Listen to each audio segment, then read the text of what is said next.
महापालिका निवडणुकीच्या प्रचाराला अवघे 4 ते 5 दिवस उरलेले आहेत। त्यामुळे उमेदवारांची मतदारांपर्यंत पोहोचताना अक्षरशः दमछाक होत आहे। त्यामुळे जिथे जिथे मतदार आपल्याला उपलब्ध होतील अशा ठिकाणी उमेदवार जात आहेत, मतदारांशी चर्चा करत आहेत आणि आपला प्रचार देखील करत आहेत। आपण बघतोय प्रभाग क्रमांक 24च्या ह्या कल्पना चोंबळे उमेदवार आहे आणि त्या आता नाशिकच्या जिथे ज्येष्ठ नागरिक असतात त्या एका ग्राउंडमध्ये ते आलेले आहेत आणि मतदारांचा जोगवा मागत आहेत।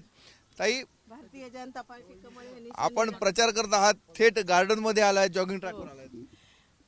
आता प्रचाराला अवघे 5 ते 6 दिवस उरलेले आहे। त्याच्यामुळे आम्हाला प्रत्येक घरामध्ये जाणं शक्य नाही, प्रभाग मोठा असल्या कारणाने।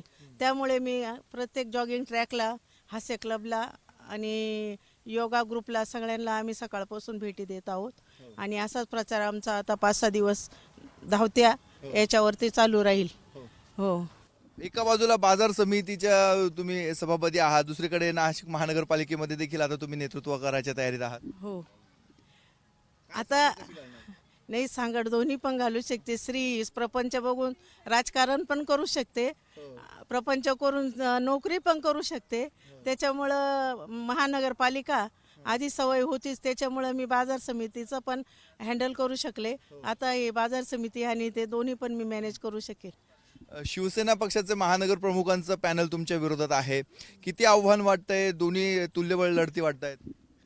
तुल्यबळ काहीच नाही, कारण पुढचे जे उमेदवार आहेत ते फक्त नगभर काम करायचं आणि विधभर करून दाखवायचं अशी त्यांची सवय आणि उथळ पाण्याला खळखळाट जास्त असतो अशी म्हण आहे। तसं त्यांना खळखळाट जास्त झालेला आहे त्यांचा, पण त्यांनी पण आहे ना प्रत्येकाने भ्रमात राहू नये, पुढच्याला कमी समजू नये, एवढंच मला सांगायचंय। या आहेत कल्पना चोंबळे आणि हे सर्व इथले ज्येष्ठ नागरिक आहेत, त्यांच्याशी त्या संवाद साधत आहेत आणि आपला प्रचार देखील करत आहेत।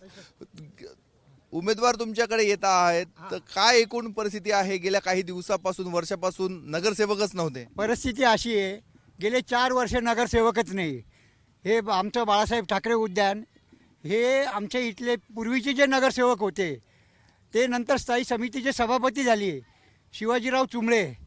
त्यांनी इथे फिल्टर प्लॅन्ट होता, त्या परिस्थितीमध्ये त्यांनी तो काढून टाकला, तो बंद होता आणि हे वृद्धांसाठी, बालकांसाठी इतकं भव्य आणि इतकं व्यवस्थिशीर बनवून दिलं। पण दुर्दशा अशी झाली का गेल्या 4 वर्षापासून नगरसेवकच नाही आहे, त्यामुळे गार्डनची हाल झाली। आता हे नगरसेवक झाले का परत आमच्या गार्डनची परिस्थिती निवडणुकांची किती गरज वाटत होती तुम्हाला? अत्यंत गरज वाटत होती आणि ती आता दिली आहे, तर ते फार बरं झालेलं आहे। तुम्ही इथे सर्व बसलेले असतात, तुमच्या राजकारणावर चर्चा असतात की इतर पण विषयावर चर्चा करतात? नाही, इतर विषयावर पण असतं बुवा, राजकारण तर असतं, पण इतर विषयाच्या ज्या जो म्हणजे एकमेकांचं काय प्रॉब्लेम आहेत, काय आहेत, त्याचे सगळे विचारपूस होते। त्यावेळेस एखादा उमेदवार तुम्हाला भेटायला येतो, मतांसाठी विनंती करतो, त्यावेळेस काय आपलं प्रत्युत्तर असतं? आपलं प्रत्युत्तर काय असतं की आपलं गार्डन वगैरे व्यवस्थित पाहिजे, बसायला जागा पाहिजे। काही आहेत काही ठिकाणी आपल्याला बरेचसे जागा फॅसिलिटी नाही, त्या ज्येष्ठ नागरिकांसाठी पाहिजे बुवा, असं आमचं म्हणणं आहे।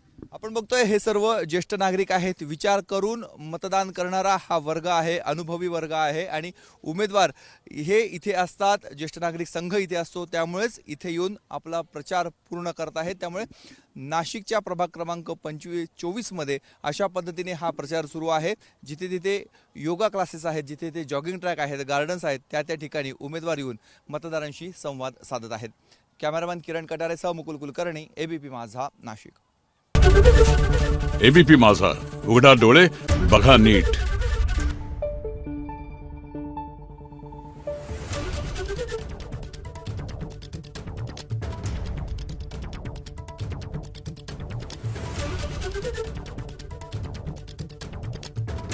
Thank you.